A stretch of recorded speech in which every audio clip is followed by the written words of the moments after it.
Hello, my name is Jesse Fry, and I'm a business and marketing coach and partner here at GCE Strategic Consulting. I'm here today with GCE's CEO and integrator coach, Ken Paskins, and certified EOS implementer, Brett Stewart with tracFirst. How are you two doing today? Doing great, Jesse, and you? Well, Jesse, how are you? I'm good. I really look forward to having our conversation today. What our conversation is going to be about is 3 ways to get the most out of EOS and your integrator for your organization. In our conversation, we're going to really look at the 3 ways that you can get the most out of using EOS, the entrepreneurial operating system within your organization. So I'm going to start, if it's okay with you today, start with you, Ken. And I got a couple questions that I want to jump right into, if you're okay with that. Yep, sure, fire away. Cool. So you've been both a fractional integrator and an integrator coach with organizations of all sizes and maturity across various stages of EOS implementation. Can you describe the signs and symptoms that you've seen within organizations that would benefit from having a professional implementer and an integrator coach? Yeah, I chuckled a little bit there when you added the word maturity and all levels of maturity. But the very first step, and I'll answer your question, Jesse, but the very first step is the visionary has got to allow the integrator to be the integrator, right? And to use the EOS term, let go of the vine. If they can't, then quite honestly, things are going to struggle. Second is you need an implementer, right? That is always our position. We've worked with companies that are self-implementing, but we believe bringing in a professional implementer is going to definitely help ensure that your success. However, to answer your questions, the symptoms that you generally see is rocks are just not getting done, right? So meaning 80% or less is what you're seeing.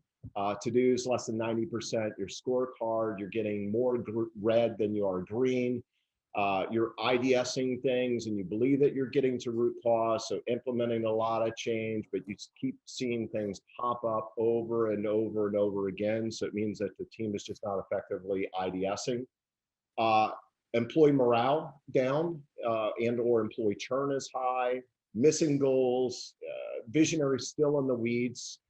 Whether they need to be or want to be, but we see that a lot. And then a lot of end arounds and just not respecting the chain of command in the business. So those are some of the things that we see. Great, thanks, Ken. So Brett, I'd like to actually throw it over to you and explore this topic a little bit further. From your perspective as a professional implementer, I would imagine you've seen great integrator and visionary relationships and probably some not so great ones too.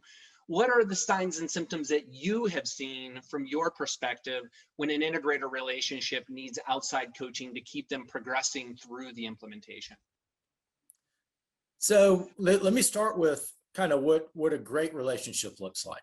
So a great visionary integrator relationship, like Ken said, that visionary, he or she's willing to start letting go of the vine. It's not reasonable day one for the visionary to say, all right, you run the business.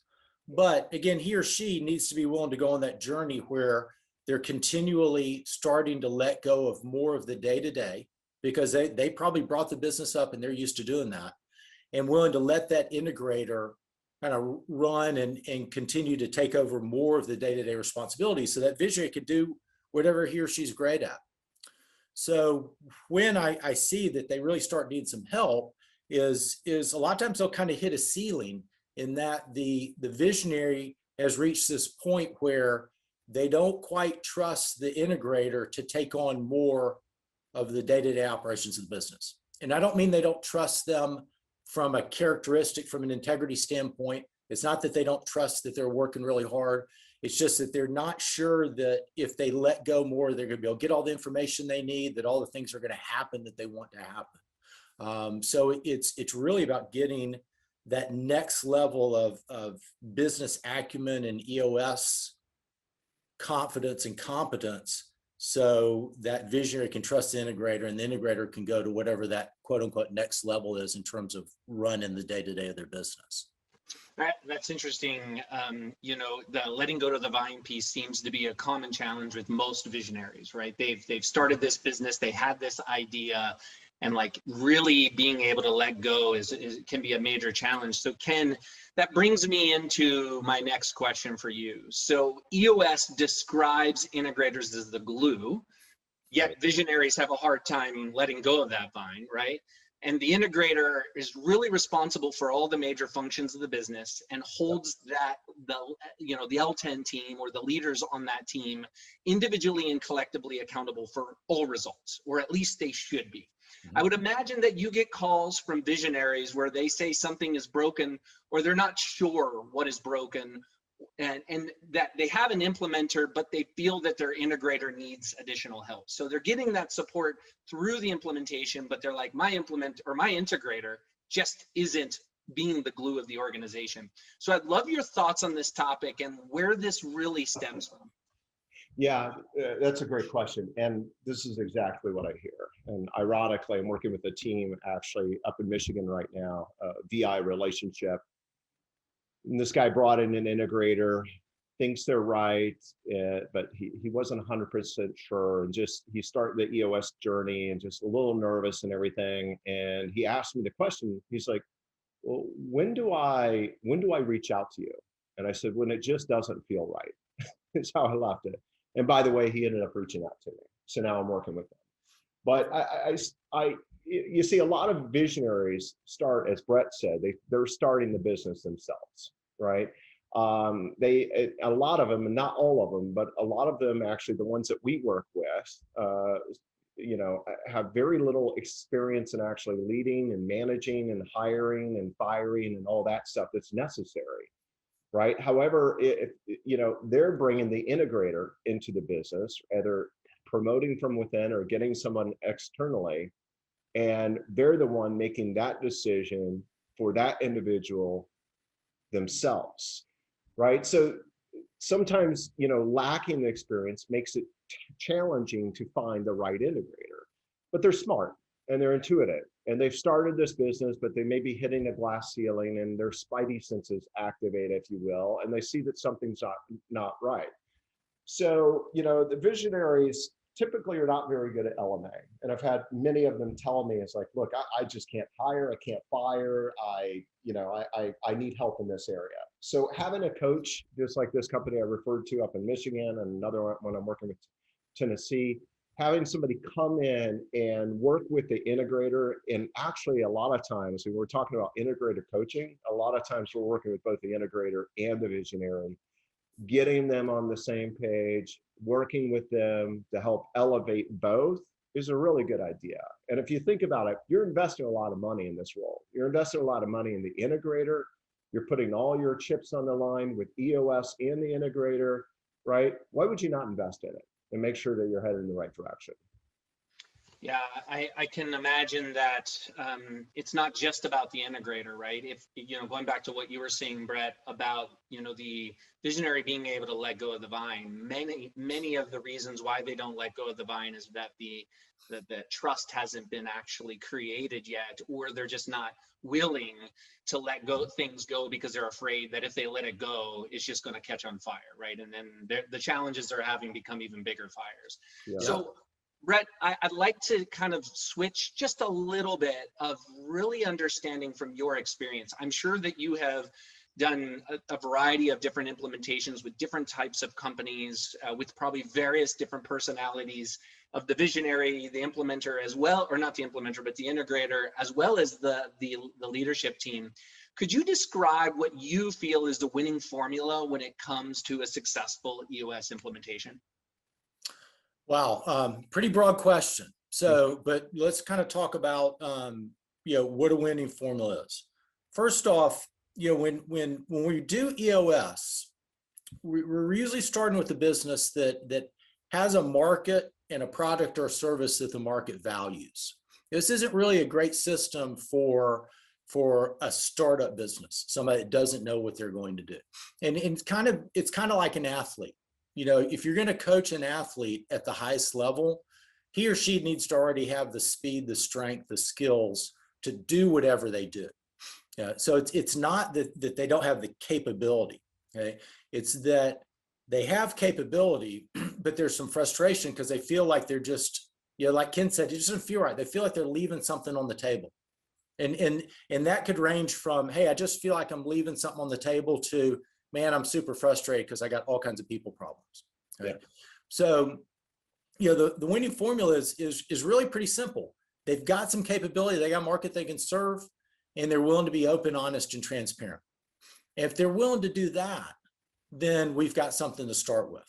Okay, we don't have to have, the perfect set of skills, but if they're willing, again, be open, honest, transparent, and really embrace the system, then generally they're going to be successful. What I mean by generally, 90% of the time they're going to be successful. 10% of the time something's going to happen. Something's going to happen in the market, or they're going to sell, or something's just, the wheels are going to come off somehow. But about 90% of the time, they're going to be successful. It's just a matter of them embracing the system and being able to trust the system and the implementer, if it's myself, until they start to, feel some traction. No pun intended.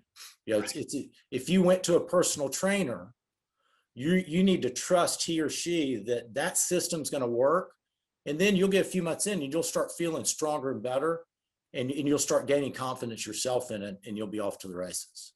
Right. And I would imagine, just like if you were working with the personal trainers, you have to put the work in, right? That implementer that's right, that's working with you can give you the tools and tell you how to lift appropriately and where to put your elbows when you're, doing presses. But if you're not actually putting the work in after you're working with the implementer, you may have marginal success. You'll have success, but probably not as much as if you put the work in. So Brett, I'm gonna ask you a follow-up question. If you could maybe compare and contrast the success of organizations that you've worked with EOS, with the integrator and visionary, when the visionary and the integrator, or one or both, have had a executive coach or a business coach working with them, or you have been doing coaching with them as well. Basically, I guess what I'm looking for is for you to compare and contrast when they have outside support beyond the implementation itself. If you could kind of compare and contrast the success. Yeah. Well, so let me continue with the analogy because I think it works. I said I'm working with people. They've got the capabilities, they've got the strengths, they've got the skills, but it's how do we use a system and the right structure to really optimize that, to get the most from themselves. Well, if we have, for example, an integrator, I'm gonna, through the course of sessions and offline stuff, help he or she learn how to be an EOS integrator, how to run the system.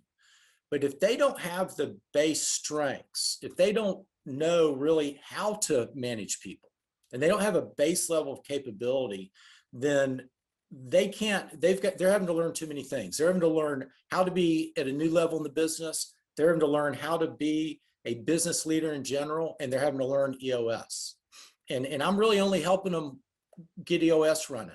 So they need a coach that's going to bring them up to that level where they feel comfortable or confident in their abilities to lead and manage. They understand and they get their position in the organization. And when they have those two things kind of under control, they feel confident with it, then they can be great at EOS. Right. As you were saying that, it brought a question to my head. Really, those organizations, we see here at GCE, just through our marketing efforts, when people are downloading, we have a ebook around EOS and the success of building a successful practice. One of the things we see a lot is people that say they're self-implementing, right? Yep. And I would imagine that there is a very stark contrast between the organizations that have success when they're self-implementing versus having the outside support. So I just real curious, real quick for both of you, how often do you see organizations start and self-implement and then they say, this isn't working, and then they jump in and saying, we need help? Is that something you see pretty frequent? Right, do you want to go first or you want me? Yeah, I'll go. Yeah, I see it a lot. I see a lot of people that have, and it's becoming more and more common as traction in EOS becomes more and more popular. People hear about it, they read something, and kind of one of the things about EOS is it's simple. It's not easy, but it's a simple, comprehensive system. People read the book and they're like, hey, I can do it myself. And I love it when people understand the system. And the fact is, you can use a tool or two and do it yourself. But to pull the system together and get the most of your capabilities, it's just really hard to do by yourself. Right. And, It's kind of like watching YouTube videos on how to become a bodybuilder, right? right. But unless you have that decades of experience from somebody that knows what they're doing, it's just as good as the information you're consuming, but you don't have that, the expertise to really help guide you, to help you tweak based on your individual needs. So I Yeah. think that's probably another good, using your original analogy. Yeah. And the tragic thing is that they don't know what they're leaving on the table. You know, they've read it, they're putting things in place and they feel like they're doing well, and they may very well be doing well. But if they're a high potential team, you know, going this much slower or leaving that much on the table could be a couple $1 million a year. Right. So it's just, it's not, it doesn't work from an investment standpoint. Yeah, and quite honestly, we probably bump into it even more, right? Because just ratio wise, a lot of companies start down that self-implementation phase, and some continue forever, and some convert, and some fail miserably, right? But I was just thinking about the company I referred to earlier up in Michigan, and they're self-implementing, and the visionary read the book, and he's like, this is easy. And they had a 2.5-hour session, was their vision day 1 and 2, right? So did everything. Only instead of a 10-year plan, they have a 7-year plan. And he felt they didn't really need the 1-year plan, so they've got a 2-year plan. And so the very first thing I started doing was hammering in on that. And unfortunately for Brett, my reference that was a reference for me there, his sister is an EOS implementer, ironically. So she naturally had a leg up and got into that opportunity. But they brought an implementer in, and they start their journey officially next week. But I've been working with both the visionary and the integrator and everything. And it's just, it is a very simple system. But if you don't go through the basics and have a pro come in on a quarterly basis, I mean, you wouldn't believe how much time these guys and gals spend on just, what is a scorecard? How do you develop the best one? Right. So it is, the difference between doing it the right way and doing it the wrong way and setting yourself up for success and leaving millions on the table is just night and day. Yeah, I think from my perspective of having been in an organization that was going through an implementation and obviously being involved and watching other organizations go through their journey, one of the biggest things is, I think the implementers do an amazing job, is really the structure and the organization of the original, the focus days, but also the quarterly meetings, and giving that, or the leadership team, structure and discipline that they need. And it takes it takes time to build habits, and the implementer helps you build those habits over time. So Ken, I want to switch a little bit again, so making small pivots throughout this conversation. Yep. But I want to talk a little bit about the integrator role, because you've sat in the integrator seat full-time, but also as a fractional integrator. Yep. And now as an integrator coach. And I would imagine that there is a stark difference between organizations with an experienced integrator versus those in a first-time or inexperienced integrator. Could you give some examples and insights into the importance of having an experienced integrator? Yeah, so first of all,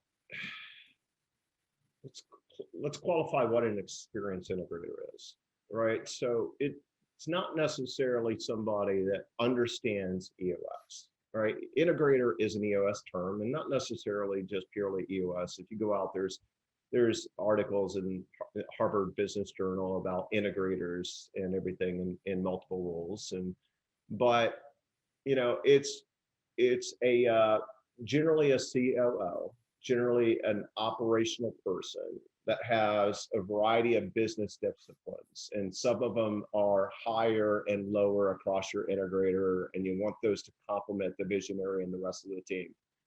Meaning that, it's not somebody that is purely sales or purely marketing or purely engineering, right? They understand that they may be strong in, let's say, operations, but they have, their second highest discipline could be sales, their third could be technology or something. Next would be, hey, I'm good at finance, meaning I understand how to read a P&L and drive cash flow and everything, but not the expert. So I have my CFO to assist me there.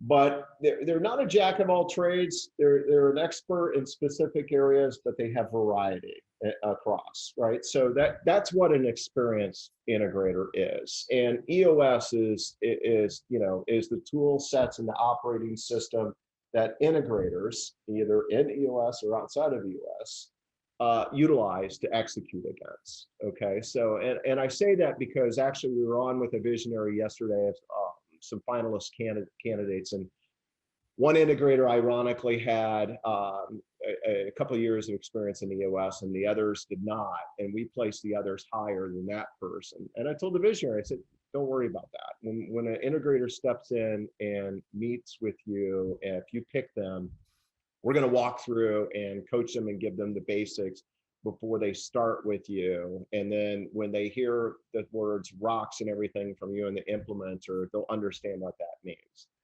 But in a lot of these integrators are quite honestly inexperienced, meaning when they're starting this EOS journey, it's somebody being tapped on the shoulder internally, right? That, as Brett had stated, may not have the experience and the depth of leading and managing and hiring and firing and all the stuff that makes a good integrator. So that's what an experienced integrator is, either in EOS or outside of EOS, right? Domain expertise, years of experience, depth, been there, done that.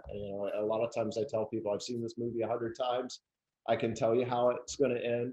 It's your choice if you want to listen or not. Sometimes they don't listen, and I say, I told you so, right? But what you will see, so it is night and day, experience versus inexperience. But you're going to see, as I stated earlier, low execution on the rocks, to-dos, the scorecards, metrics, just a poor overall EOS implementation, all right, which adds a lot of risk to the implementer as well, right? Because if the integrator isn't experienced in standing up the business and executing and doing all those things, LMA, et cetera, then, the visionary is going to lose confidence in EOS naturally, right? They're kind of tied together. More end arounds, right, across the business, just confusion, poor communications across the business, the visionary bouncing around and everything. And I want to touch on a point, because Brett made a very good point, that a lot of times is trust. You're not trusting the individual, but trust that they just may not be there and understand those things enough as well.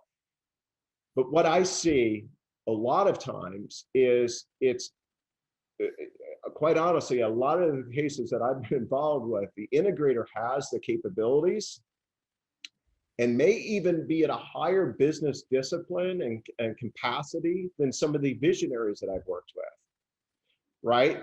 But the visionary doesn't understand that and how to let go. And so, and ironically, I keep going back to the same example in Michigan, but I told the visionary straight up, he's like, this is the only business I've ever had. I've never worked for anybody else. Here's my integrator. Here they are on paper. And I told him, I said, look, I could come back and tell you you've got some of the problems. And it's like, I understand that. I need to know that. I want to know because I want this to work. So end arounds, low execution. I stated this earlier, but higher employee churn, right? So if you get the end arounds, you have the poor execution, you have the poor communication, you have all that stuff, the other employees just don't want to stay. So they're going to leave. They're not happy. Lower margins and profitability, or simply, sometimes a company goes out of business. And I've seen that, and that's expensive. And then obviously, just in the end, grumpier and dissatisfied visionaries, which nobody wants. But those are some of the things that I say, night and day, between a qualified integrator and a not so qualified integrator, though. Yeah, I saw, to your point, I saw an organization that hired an integrator from within, or promoted from within. Then they hired a fractional integrator. Then they hired a full-time integrator for about 2 years. And then they hired somebody else, because the visionary the whole time would never let go of the vine, wanted to control everything. And now that company is no longer in business. So, sometimes it's not, you could have the best integrator in the seat, but if the visionary can't let go, and always gets in the way, then that could definitely railroad the business. So I would imagine, Ken, just as a follow-up question to that, that a lot of organizations are ready for an integrator, but the visionary may not. It's a belief that they can't afford an experienced COO level integrator. What Right. options do visionaries have in those situations? Yeah, I mean, there's a couple things. So you can dip your toe into it with the term. Actually, everybody knows the term fractional integrator, but we've actually coined it as a bridge integrator, to be quite honest, because I view a fractional integrator as the person that is in the seat part-time in perpetuity, right?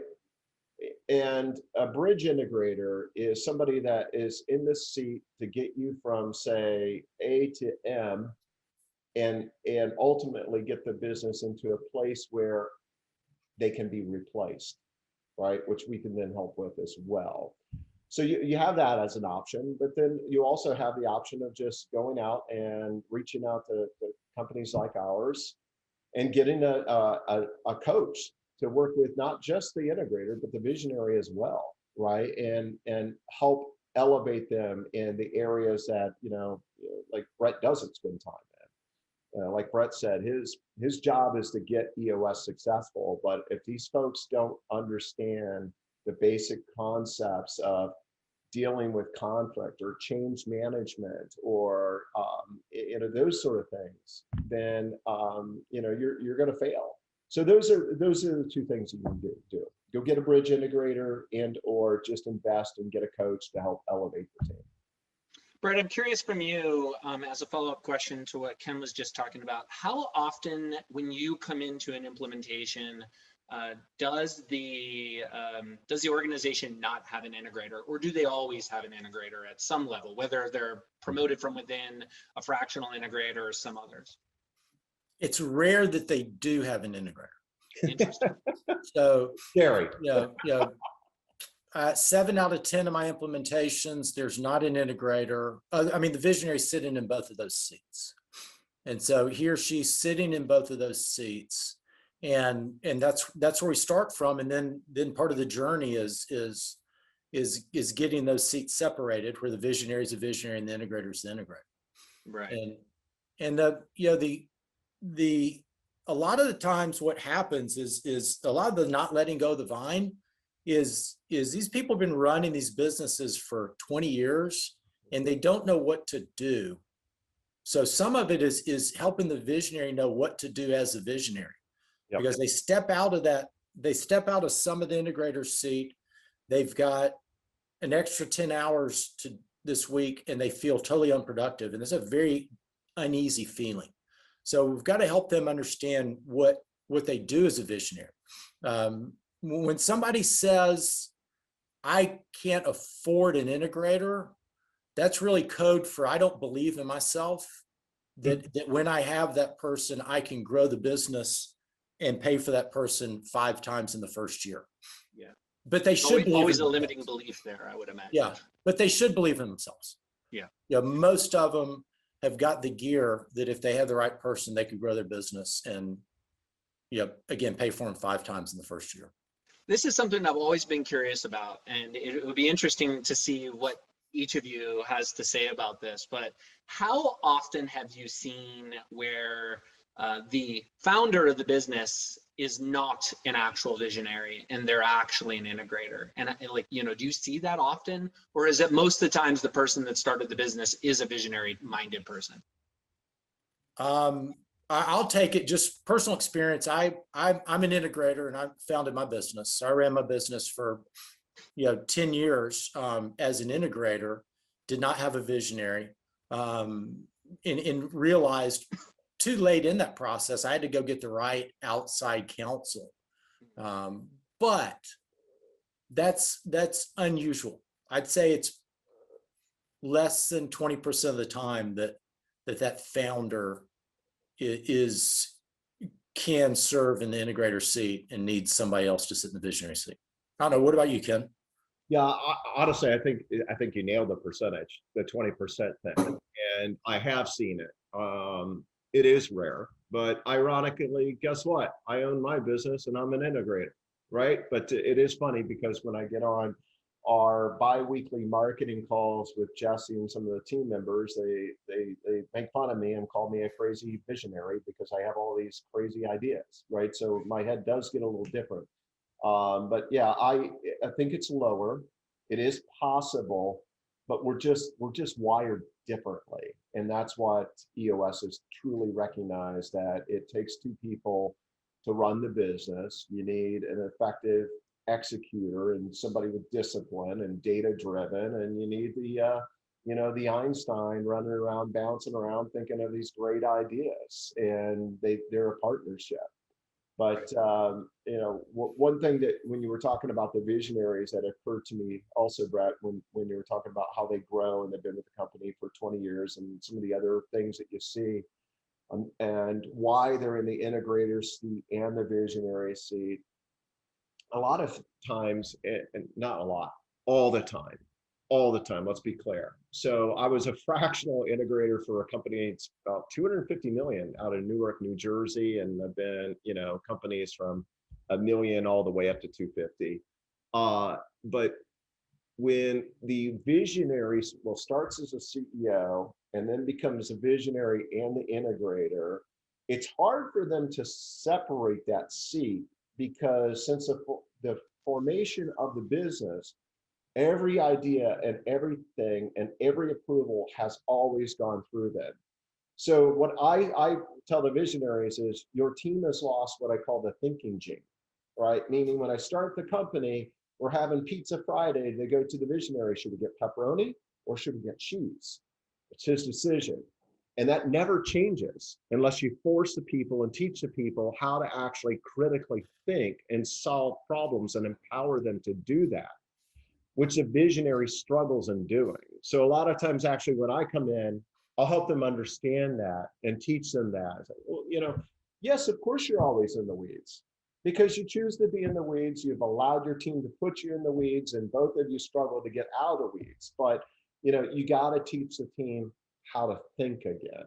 So, but anyways, Jesse, you asked a question, and I think I just avoided your entire question. What was your question? I wanted to go back there. And because you went on a tangent, I think I actually forgot the question I asked. I think what I was asking was the question I asked for to both of you is really that the integrator, or the integrator really being in the visionary seat, right? And how frequently that was. So it was just really a follow-up to that. Yeah, it's rare. But actually, ironically, our team, we've actually had a couple searches for visionaries, right? Not a ton, but we have, and I would side with Brett. It's about 20% of the time, and it's when the integrator has his business, he's like, I'm really great at integrating, but I need some kooky visionary to help me actually take the creativity side of the business and propel us forward.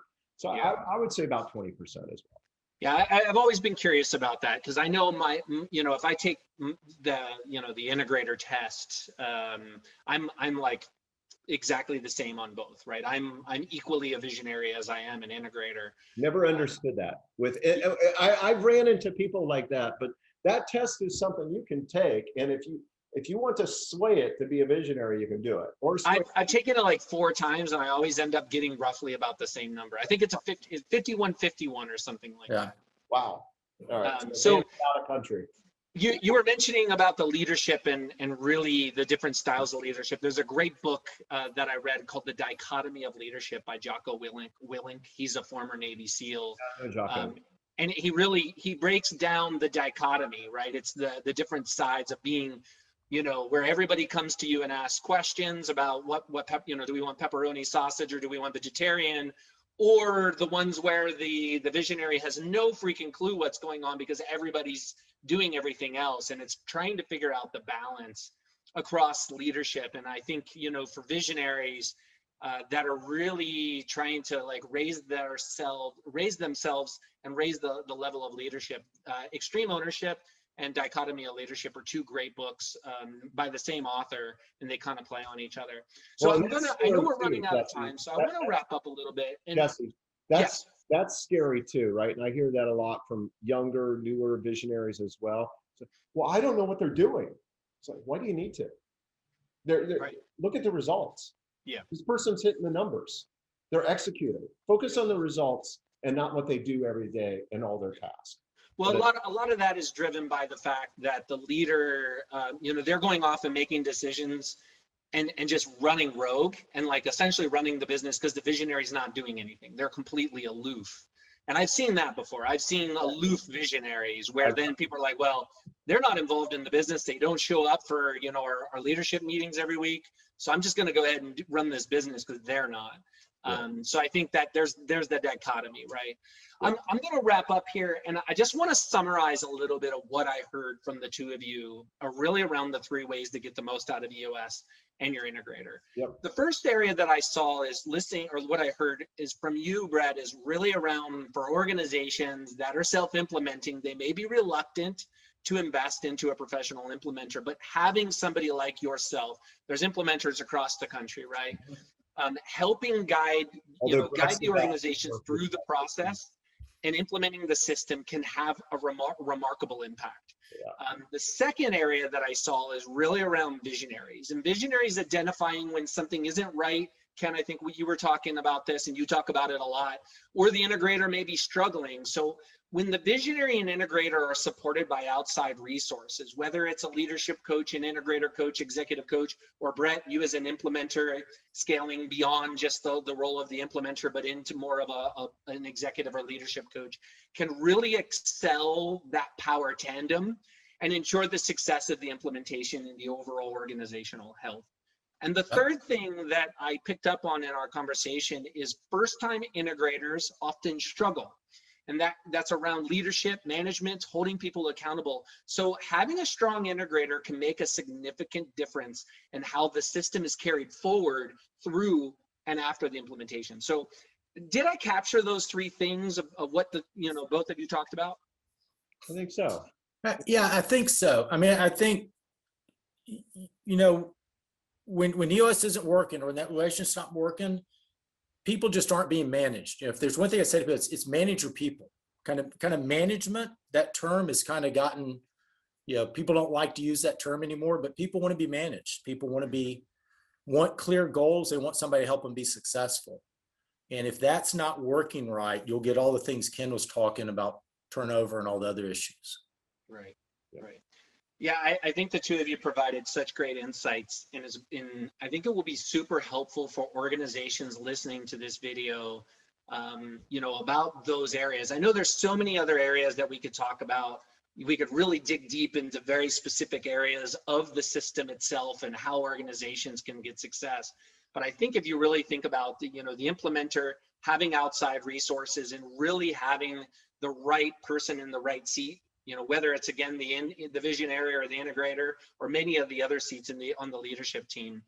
So before we wrap up, Brett, as you're part of your organization, you're doing implementations, how can our viewers learn more about you and about how you help organizations run EOS in their organization?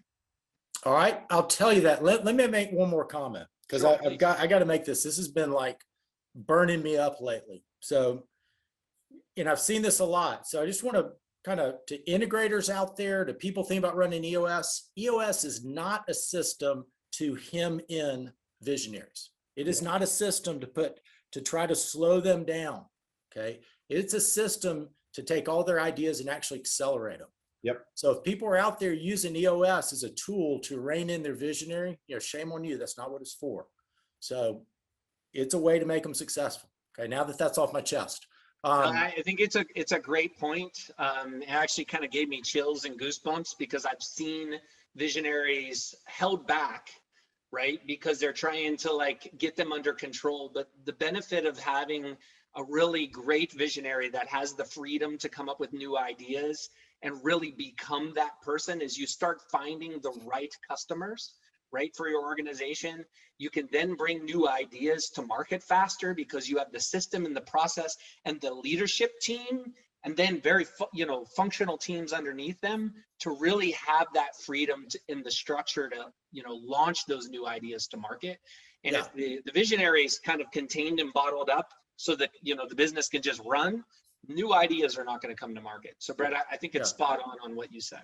Yeah. So having said that, Yeah, the best way to get me is go to my website, tracFirst.com, no K, TRACFIRST.com, Awesome. or to email me, Brett@tracFirst.com. Awesome. So, Ken, any parting thoughts before we break? Um, no, I mean, it's been a great dialogue. I always learn when we're on the phone with a professional implementer, because we come at the same problems every day, hit the same problems just a little bit differently, where we're working to elevate companies from within, and they're bringing the domain expertise and facilitating, help implementing the system to empower the visionary and set them free and let them be the wild stallions, as Brett had stated, and just harness the best that EOS has to offer. So I always enjoy these dialogues, and I always pick up a couple little things, to use in life and just help make me better at what I do as well in my craft. But to find us, you can go to www.gcestrategicconsulting.com, or just simply shoot me an email, ken@gcestrategicconsulting.com. I'm on the phone 2 to 3 times a week with different visionaries, that just honestly have questions, and it sometimes it leads to no business. And at the end of the call, I tell them, like, look, let's just walk away. If there's nothing here, let's walk away as friends. And we do that often. Great. Well, Brett, I really appreciate your time. And Thank Ken, you. Appreciate our conversations as usual. And I hope you all have a great upcoming weekend, because we only have one more day left in this week. So have a good day. But that's true. All right. Bye, Thanks. guys. All right. Bye now. Take care. Y'all take care. See ya. Thanks.